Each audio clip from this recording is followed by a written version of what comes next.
Hi viewers, I am Richa Singh. Welcome to our program Sleep and Let's Sleep. In today's world, we are superseding the logic of on and off. These days, basically nothing is ever off. And there is never an actual state of rest. In that way, there has been an alarming shrinkage of sleep in modern times. A normal individual spends up to 1/3 of his life asleep. While such a significant portion of life needs to spend sleeping, let's see how the people think it's important. I usually don't prefer to sleep for more than 6 hours because I personally feel excess of sleep can reduce my productive time. I can utilize that time to interact with my friends, to spend some quality time with my family. Civil services की तैयारी भी कर रहा हूँ तो आके मुझे पढ़ना भी होता है, तो रात में मुझे सोने में कभी 2 कभी 3 बज जाते हैं। इस कारण हमेशा जो है सर दर्द की शिकायत रहती है, दिन में झपकियाँ आती रहती है। लेकिन मेरा मानना है कि आदमी को स्वस्थ रहने के लिए कम से कम 8 घंटे की नींद जरूरी है। नींद के बारे में मैडम ज़्यादा तो मेरे को जानकारी है नहीं, लेकिन इतना ज़रूर है अगर हमारा कोई टाइम टेबल नहीं है। नाइट में ड्यूटी होती तो डे में सोते हैं, डे में ड्यूटी होती है तो नाइट में सोते हैं। Such a diverse casual thoughts people have on sleeping. Is sleep really a thing to be considered of least importance? No. Sleep is actually a time of recuperation. It is a naturally recurring state of mind and body associated with the state of muscle relaxation. Our internal organs repair during sleep. It would be well understood if you know the science behind the sleep. In our body, there is a clock called circadian clock at hypothalamus of human brain, which actually regulates the sleep. When it is dark outside, it responds to darkness by stimulating the pineal gland, which releases the hormone melatonin throughout the body. Melatonin is the hormone that puts you into sleep now. The cerebral spinal fluid is pumped more quickly throughout your brain. The lungs can make your breathing very regular. Your heart reduces its heartbeat rate. Growth hormones work to rebuild your muscles and joints during sleep. The more sleep you get, the better equipped your body will be to repair itself. Having known the huge role sleep plays in our well-being, we have to ask ourselves, are we following a good sleeping habit? Most of us have a very irregular sleeping pattern. Too few of us actually make those 8 or so hours a priority.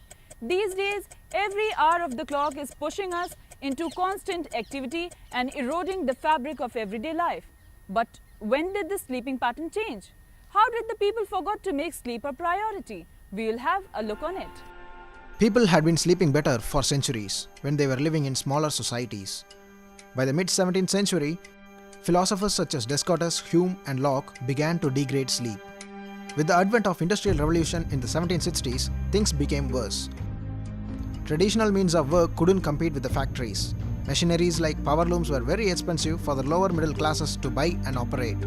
This gave rise to capitalistic ownership of factories. Traditional workers have to rely on factories now.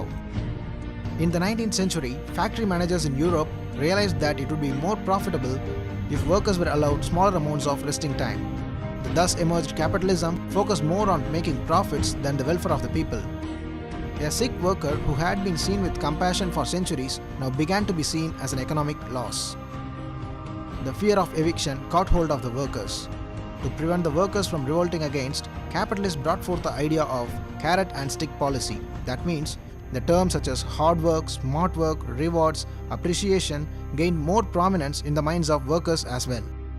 In the subsequent pursuit of materialistic happiness, humans forgot the pursuit of real happiness of being with the family, health, hygiene and sleep.